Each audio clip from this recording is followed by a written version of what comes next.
Hey, what is up, guys? Welcome back to the Aston Football Channel. And today we are back with the match preview, of course, for Manchester United 1, Aston Villa 0. And Manchester United do progress into the next round of the FA Cup. Now, we ain't going to be here for long. I'm just a busy guy. Busy guy. But we are going to do the player ratings because I quite enjoy doing them. So, here we go, I guess. So, before we get into the player ratings, what do we make of that game? Well, obviously, as is always the case in football, the most important thing is getting the 3 points. And we did that today. We did do that. We did win the game. We got the 3 points, which was massively necessary. So we have to be happy. We have to take that onto the next round and be happy that we've done the job that we need to do. That's kind of where the happiness ends. Did we play well? No. Were Aston Villa the better team? Yes. The same problems we were seeing before are still occurring. We need to do better. We need to get rid of this favouritism that still plagues this football club. Marcus Rashford today, and I don't want to just single out Marcus Rashford, but I have to single out Marcus Rashford today because he is the main person that is always kind of falling victim to this. Marcus Rashford played 86 minutes today. 86 minutes. I can't tell you one good thing he did. I can go on in length and in detail about how awful he was. Just lazy, lethargic. And for a player that has come through the academy, one thing you can't say about him is that he doesn't care. He clearly does care for this football club, but he didn't show it today. And that's not good enough. I mean, I'll go on to who scored and see what they gave Marcus Rashford's rating today. They haven't done the player ratings. But he was awful. We all know he was awful. Yet played 86 minutes. Anthony Elanga played, what? In the end, 10 minutes because there was 6 minutes of added time. Was miles better than him. Miles better than him. He played 6 minutes. Rashford played 86. I can't think of one good thing he did. He was awful. And while we have players like that playing week in, week out for Manchester United, we will never be at the levels of Man City. Rashford doesn't play for Man City. He would never play for Man City. Yet we've got players like Anthony Martial who would play. Not even in the squad because he's asked to leave because Marcel is tired of not playing, and the amount of abuse he's received when he's not played well, he's tired and wants to leave. And fair enough, I think everyone would be. But because of that, because he's been open and honest, he's been banished from the first team. While we still have Rashford playing, while Cavani, who said he wants to leave, is playing week in, week out. I just don't get it. I just don't get it. I mean, like I said, Villa should have won today. That's the reality of the situation. Villa should have won today. And you look, we obviously we play Villa on the weekend in the league. We play like we did today, they will beat us. There is absolutely no doubt in my mind that they will beat us because they'll want it even more. They should have beat us today, especially in that second half. They were all over us. And, I mean, I don't know what we're going to do on Sunday or Saturday. Is it Saturday or Sunday? Are we going to stick with this formation? Are we going to stick with a 4-2-3-1 and drop either Cavani or Ronaldo? Are we going to go back to the 4-2-2 and bring Ronaldo back in? What's going to happen? Because I think we've really benefited from having that extra midfielder back in the midfield. And yet we still couldn't dominate the game. So, you take that midfielder out, we struggle again. Although, saying that, creativity-wise, I think we'll be better if you'll have Sancho back. And maybe Greenwood won't be in there. Especially if we do go back to that 4-2-2 Cavani, Ronaldo with Sancho and Bruno as the two kind of 3-10/wingers. More creativity for sure. Although that's not hard when you've got Rashford and Greenwood there, who probably have the creativity of a wet sponge. But I do think you need that extra midfielder.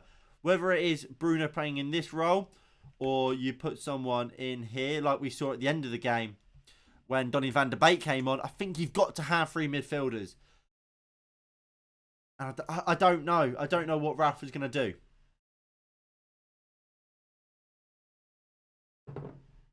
But look, let's get into the player ratings. David De Gea today, I'm going to give him an 8. I thought he was fantastic today, De Gea. Made some big saves, important saves. Look, won his hardest game, but did everything he had to do. Very happy with David De Gea, as always. He gets an 8. Well, the 4-2-2 formation worked very well in Football Manager, beating Tottenham 7-0 yesterday. Well, there we go. We know what we have. Ralph, you know what to do. Get NG on the phone, and all will be good in the world. NG, what did you make of the game, mate? Yeah, so De Gea, I think him. Well, let's be real here. Him and Raphael Varane, they're the 2 big players for us today. They were the 2 best players in my opinion for us today. Which one will get man of the match? I'm not sure, but one of them is going to get it. Diego Dalot today, I'm going to give him a 6. I thought he was alright. I think he was fine. I don't think he was great going forward. He was pretty good defensively. The Diego Dalot we want to see is Diego Dalot pushing forward, bombing forward, getting crosses into the box. I don't think we saw that from Dalot today. He was alright, to be honest. He was alright. He got a 6. Did not watch it, mate. Just woke up to prepare for work. But judging by the stats, I think we played shit. Yeah, pretty much. Dalot was alright. He weren't anything amazing. He was alright. What I would say, if that's Wan-Bissaka, people are stating Wan-Bissaka. He was alright. He wasn't the Dalot that we know Dalot can be, where he is pushing forward. And look, while that's not all of Dalot's fault, because Villa did dominate us, especially in that second half. What we want to see our fullback getting forward and getting crosses in, and especially when that's what Dalot's all about, sort of thing. Like, if you do that comparison between Wan-Bissaka and Dalot, Dalot's the one that is meant to be he's the modern fullback, the one that gets down the line all the time and gets them crosses into the box. Didn't really see that from Diego Dalot today. I don't know if I can get where I'll be able to get the stats from for the game. But from what I can remember, we didn't see Dalot really hitting that byline or whatever and getting crosses into Cavani or whoever it was. We saw Luke Shaw doing it, not loads, but a little bit more often.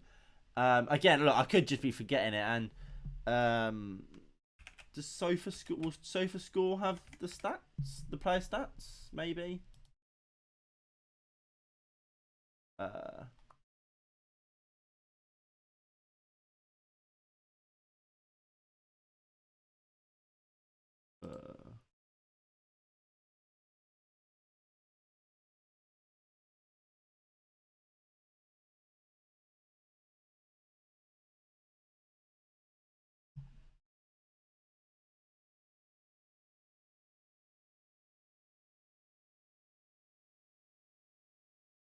No, I don't know where to find them. But yeah, I mean, like I said, Dalot was alright. I didn't think he was amazing. But look, I mean, at the same time, a 6 is a good score. A 6 is you've played alright, so you can't compare that to 6. Lindelof is also going to get a 6. I thought he was alright. I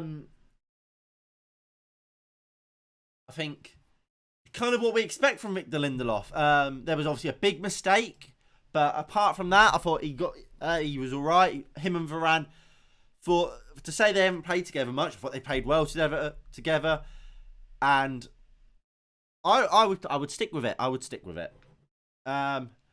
Varane gets an 8. Luke Shaw, I think he was the better of the 2 fullbacks. That being said, I wouldn't say Luke Shaw was a rating above Dalot. You could probably give Shaw a 6.5 if you're being really lenient, but I'm gonna give him a 6.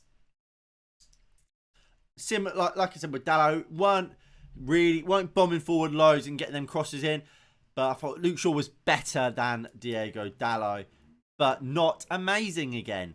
Fred and McTominay, they were steady, but were they?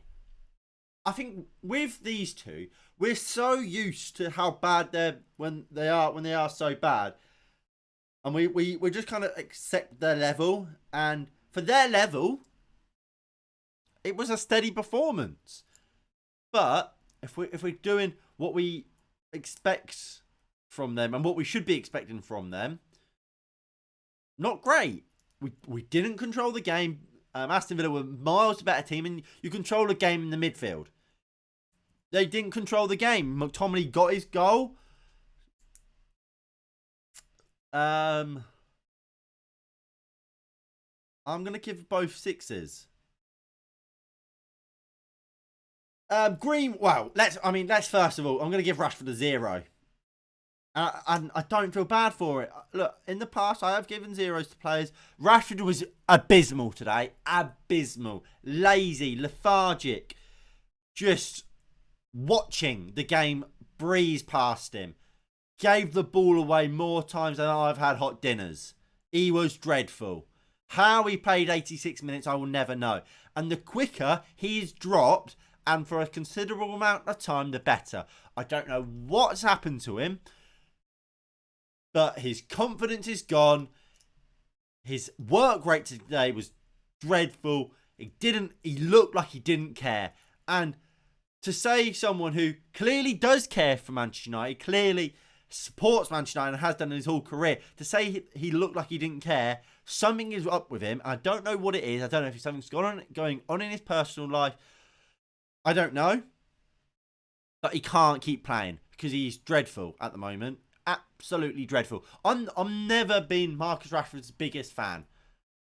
But we all know, regardless of how good or bad you think Marcus Rashford is, we all know Rashford is a much better player than what he is showing at the moment. And I just don't see how we can keep playing him. When a player is playing this badly, you can't try and play him into form. Especially when, well, from my point of view, when his best form isn't even as good as what people make it out to be. We'll be here for the match this weekend though. Finally can see a match in 3 weeks. Drop Rashie and Bruno this week. I bet we will see another match like Burnley. I don't think Bruno played too badly. It's all about what system we look to play. If we play the 4-2-2, I'm not sure how well Bruno fits into that team as one of the wingers. I think if you play Bruno as one of the 2 strikers, as in that role which Cavani plays, where you have to drop a little bit, I think he can probably play that, and I would play him in that sense. You play a 4-2-2, I think you to be honest, I think you have to play Bruno, whatever. Because was it Burnley? No, the game after Burnley. Who did we play after Burnley?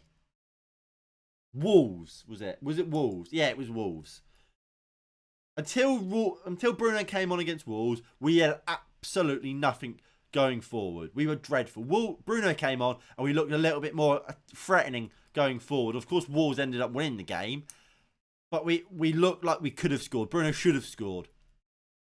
So I think you have to play Bruno, or we miss creativity in that front line, especially because you lose. Because these 2 are going to play, aren't they? Fred and McTominay will play. Sancho is creative. But that's it. Greenwood's not creative. Rashford's not creative. Cavani and Ronaldo, their job isn't to be creative, and they're not that creative themselves. I think you've got to play Bruno as well as Sancho. You need at least 2 creative players in that team. You look at the best teams in the world. They have that. Liverpool, they have Firmino, Thiago. Henderson is more creative than these 2, and our wingers. So's Mane. Man City, Foden, De Bruyne, Bernardo Silva, Mahrez, Sterling. All more creative than this lot. Even Rodri is. Gundogan. Who else? Modric, Kroos, Vinicius Jr., Benzema, Asensio, whoever plays on the right wing for Real Madrid. Bayern Munich, they have Leon Goretzka, Joshua Kimmich, Muller, Gnabry, Sane, Coman. So many creative players. We have Bruno, Sancho. And then I guess the fullbacks. But, I mean, all the teams I just mentioned, they also have the fullbacks. We can play Ahmad for Rashford for the next few games. Mason's shot could have been picked by Rashford. Didn't even try. Yeah, I couldn't believe it. I honestly could not believe it. Rashford just sat there and watched it. Even if Football Manager Rashford played like shit in the formation. I just don't think Rashford's that very good. I just don't think he's that good. Greenwood, I'm going to give a 5. Threatening, but constantly shooting from outside the box. Someone tell these players they can actually go in the box and create and pass the ball and try and get assists. Assists, I mean, just as much as goals. Because it means your team have scored. It means just the same. Please, someone drill that into Mason Greenwood. The amount of times, that's the wrong screen. That's the screen we want. The amount of time, we set it up here. Greenwood has the ball. Oh, I'm Mason Greenwood. Look, I'm so good. I've just beaten 2 players. Cuts inside. And shoots. Why? Just get the cross in. Give Lingard in this, well, for what's on screen, Lingard, or well, obviously it would normally be Cavani or Ronaldo, something to attack. Something to try and get on the end of. But we don't. It's just shoot. And every time, I've got bored of seeing Emi Martinez just, there we go, just caught the ball easy like that. I've got bored of seeing it because it happened every time. It didn't once cause him any issues. And look, like I said in the watch along, it's fine for players to have shots from range, but it can't be every time. You got to pick your moments. Every time it was though from Greenwood cutting in and shooting. So that's why he gets a 5. Bruno 7, but he was all right. Rashid had his with the children out there.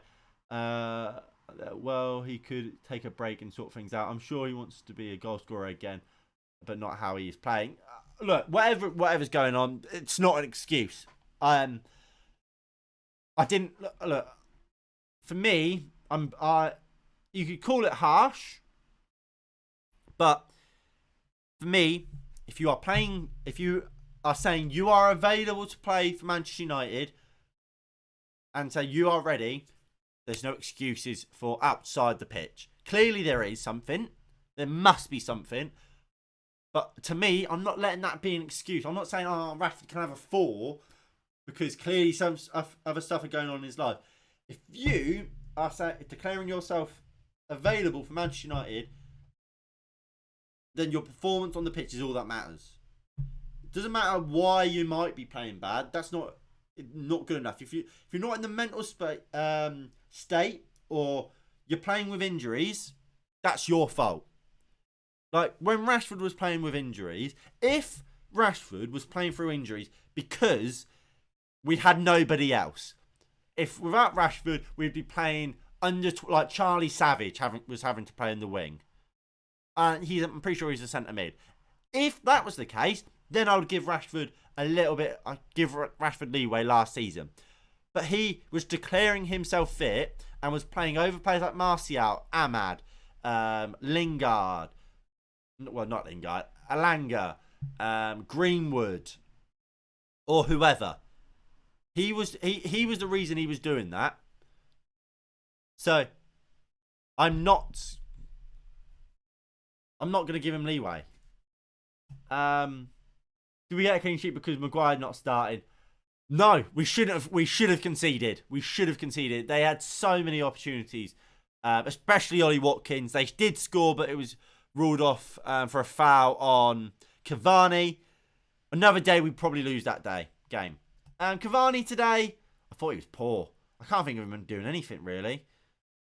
I was surprised he came off solely because I wouldn't have brought him off ahead of Rashford, but he didn't play well, did he? 4, 5? I'll give him a 5. I'm sure he did something which I can't remember. Plus, I mean, in a bit then, mate. Cheers for tuning in. And look, in a sense, I'm gonna look. I did this last season as well, but I've just been talking about how today we haven't had creativity. The two fullbacks weren't bombing forward and getting crosses into the box. Greenwood and Rashford not creative at all. They only had Bruno, and furthermore from that, Aston Villa dominated the game, so we didn't get the chances to finish. There were lack of creativity. It was the graveyard shift. It was a thankless task again from the Manchester United striker today. He gets a 5. Got a feeling we'll draw this week. I would much rather have taken, if we had to win one game and lose one, I'd take the win in the league. So we better win the league game.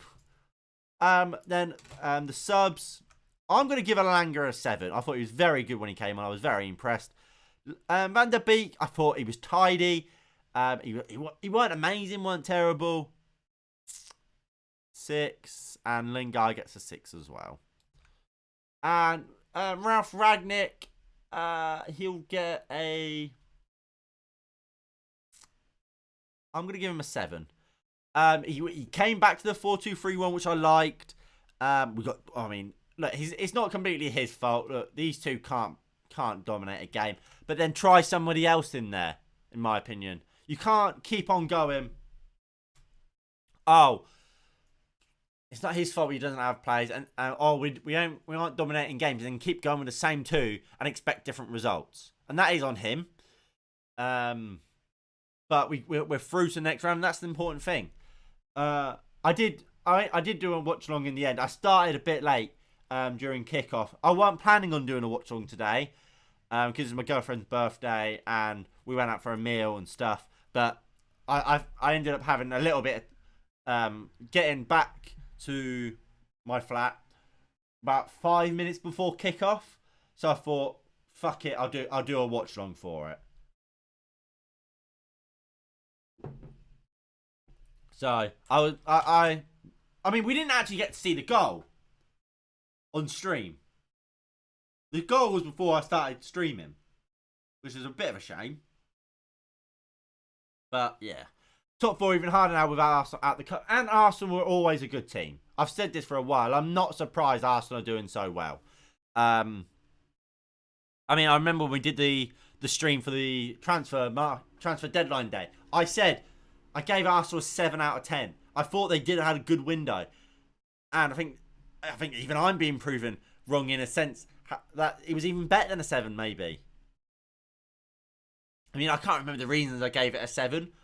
I felt they needed to get a better midfielder in to partner Xhaka, to replace Xhaka, and I still think that. But they are very, very tidy. And in the next coming seasons, if they can get that party and they can get squad depth, I think they could be dangerous. Because this season, they have proven they are a very, very good team. Should have beaten Man City, remember. But yeah. So, my man of the match, I'm going to give it to David De Gea. Honourable mention does go to Rafael Varane. But that is going to be it. Of course, there will be another watch along for Manchester United versus Aston Villa this weekend. Which day do will that be? Is it Saturday or Sunday? It is a Saturday, 5:30 kickoff. Lovely. So we'll obviously be back for that. Hopefully there should be a match preview for that. I am pretty busy right now with uni work. That's why there wasn't a preview for this game. Hopefully there will be for the Premier League game. And then obviously, of course there will, well, I'm not going to say there will be, but there definitely should be a watch along for that as well.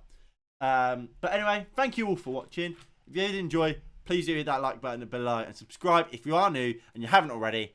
And I'll see you all in the next one in a bit. Peace.